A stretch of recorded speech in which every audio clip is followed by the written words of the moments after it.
Today we're going to make a spiritual kolam pattern. Begin by putting several dots on the floor. The dots should be positioned at an equal distance from one another. This step is an important one since it determines the pattern's overall design. Each line should have 4 points.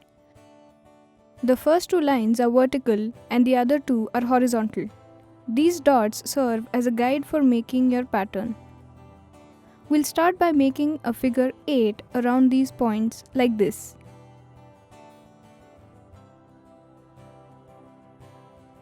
Now make the same loop patterns on the other side as well.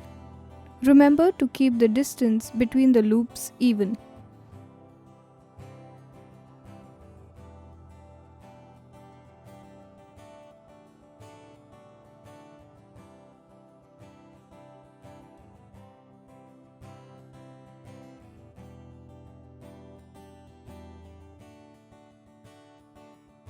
And now your pattern is finished.